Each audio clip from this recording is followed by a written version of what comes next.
Welcome into the Cowboys Report. Today's video is a look at the top training camp battles coming up on the defensive side of the football, which is pretty important because the Cowboys defense was really bad last season. So we're going to start this off with some positivity. Who else thinks the defense will be better this season? In theory, it can't really get all that much worse. So I should see a ton of likes on today's video. If you think the defense will be better, then scroll on down and like the video for me right now. Our first training camp battle, cornerback 2, namely opposite Trevon Diggs, because guess what? Diggs is the clear-cut number 1 corner right now on this team's roster. Now, the number 2 battle, I'm not sure how real it's going to be. The heavy favorite right now is Anthony Brown. That, of course, assumes Jordan Lewis locks down the nickel corner role, as I mostly expect. That leaves Anthony Brown, Kelvin Joseph, and Nahshon Wright, too, potentially battling for that cornerback 2 role. But I think Brown, by virtue of his experience, even though he wasn't that good last year, in part due to a multitude of rib issues that he battled through, he's the favorite to be cornerback 2. Now, that could change if one of, and this is the goal for the Cowboys, if one of the youngsters thrives in training camp. I think Kelvin Joseph is the preferred outcome for the Cowboys, whether it's in Week 1 or in Week 15, that Joseph emerges as a starter opposite Diggs. Now, a rookie corner faces a lot of challenges in the NFL. It's a much tougher game jumping from the CFB level to the NFL level. And Joseph missed part of OTAs and minicamp. That's not panic-worthy right now, even though he didn't draw great reviews from media when he was out there. It's very early in that whole process. But training camp does matter a lot for Joseph if he's going to be able to make an instant impact for this team. Somewhat impressively, also somewhat concerningly, was that Nahshon Wright was actually more impressive, based on the media reports, at training camp. He outplayed Kelvin Joseph. Now, that might continue at camp, or it might not. But if it does end up being the case, that's a big deal for the Cowboys. So pick a cornerback 2 here for me. I think it's Anthony Brown in Week 1, but that's what I think. I'm hoping it's Kelvin Joseph. That'd be the ideal outcome. What do you guys think ends up happening?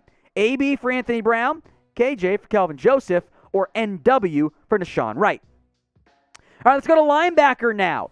Namely, who plays and who plays where at the linebacker position? The Cowboys have 5 linebackers who I believe are worthy of snaps. And figuring out that rotation is not going to be easy. There's, and this we'll focus on here, Jaylon Smith, Micah Parsons, Leighton Vander Esch, Keanu Neal, and Jabril Cox. All 5 of those guys are guys that the organization wants to put out there, that they want to be heavily involved in the rotation. Now, Parsons did not play at all in 2020. He was an opt-out for Penn State. In 2019, however, he was pretty impactful. And as the team's first-round pick, he's going to get on the field. Will it be at just middle linebacker, or they give him some more edge outside linebacker rush opportunities? I think the answer is both, but I am very excited to see what that looks like for him at camp.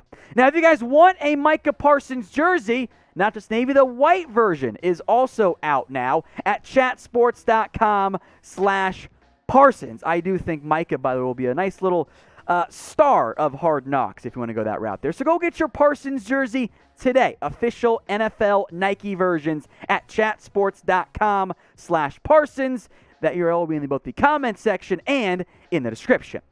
Now, the guy who might be most impacted by the addition of Parsons is Jaylon Smith. He's been a middle linebacker and could also maybe get some edge outside linebacker, strong side linebacker opportunities, just like Micah Parsons. Smith's tackle numbers have always been good. He's always been, for the most part, a pretty good tackler once he gets his hands on you. But in coverage, not particularly great. And when it comes to the 2 linebacker packages, the 2 off-ball linebacker roles that I think we'll see the Cowboys use most often, like almost every single NFL team, Jaylon not being good in coverage might mean he plays less despite his expensive contract.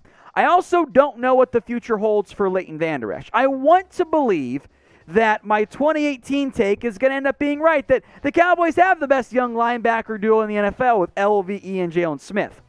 It's an L on my part, because LVE has not been the same guy. In fact, I thought Jaylon outplayed Vander Esch down the stretch last season. The guy we've seen the past 2 years simply hasn't been the same. Now, it sounds like LVE will play mostly weak side linebacker, which is the right spot for him, I think, more of the run and chase style, except the Cowboys have added other competition there. 2 players who definitely fit the weak side linebacker mold more typically. That's Keanu Neal to start. Dan Quinn's guy, keep that in mind. You got to figure Keanu Neal gets a lot of third down run, right? He was one of the most expensive free agent pickups for this team.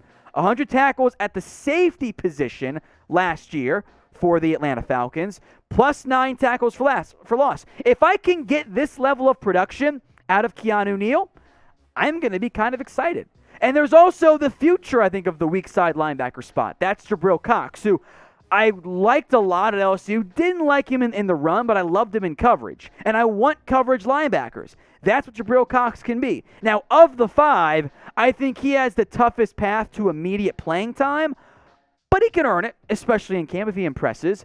And his coverage ability makes him valuable. I genuinely don't know what linebacker, especially factoring in health, ends up playing the most snaps for this team. If I had to guess, probably Micah Parsons as the team's first-round pick. Frankly, you probably want him playing the most snaps. But let me know what you guys think. Who gets the most snaps at linebacker this season?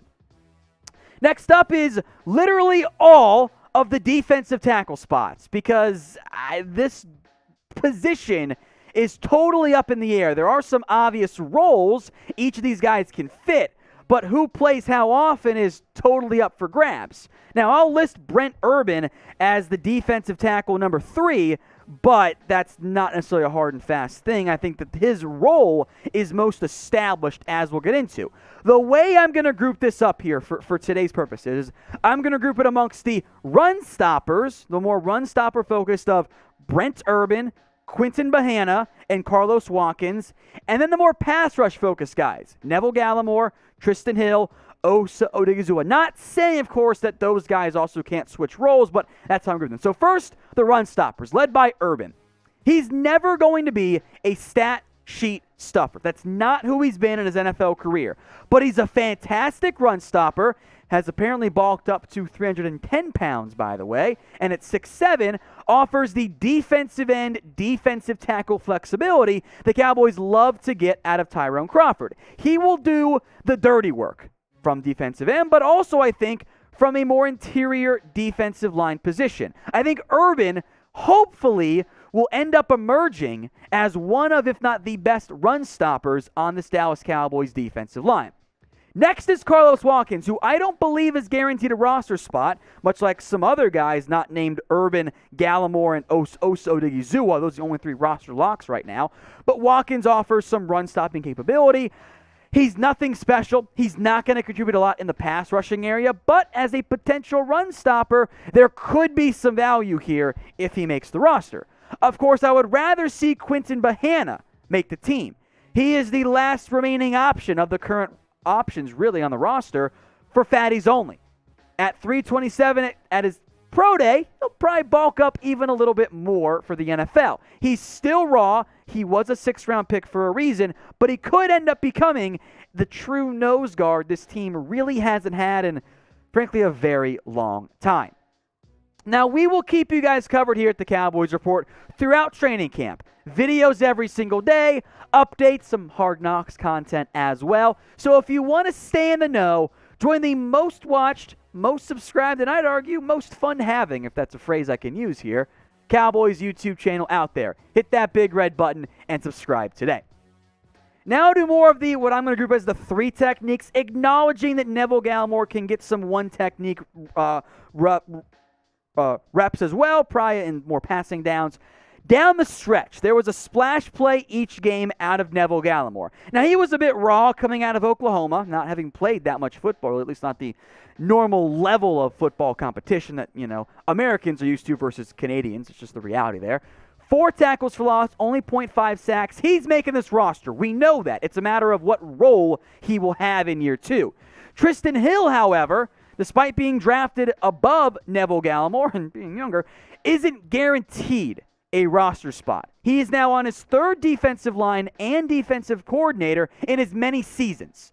That's a lot of change, and he's coming off injury. I think for Trysten Hill, it's a cliche to say, but this is his most important training camp of his NFL career.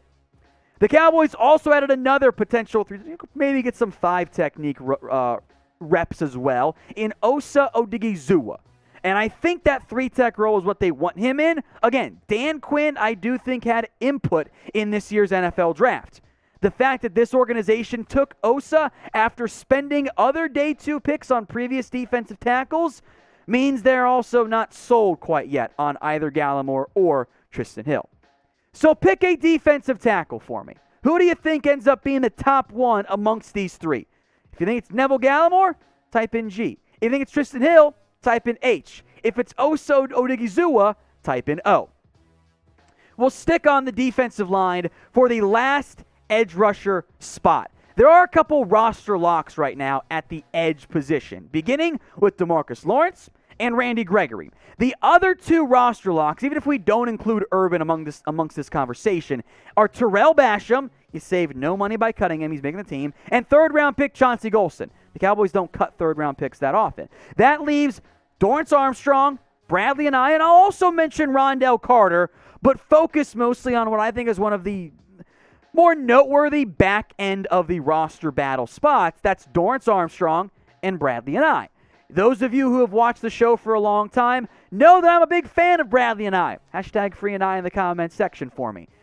But that does not mean he's guaranteed a roster spot. And frankly, he is fighting for his life right now when it comes to the 53-man roster. Because the Cowboys have shown for quite a while now, they like Dorrance Armstrong.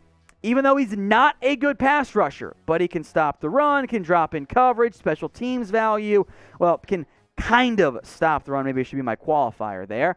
I would rather see Bradley and I want to go young, and I want to go more pass rush upside than what I think Dorrance Armstrong brings at this point in his NFL career.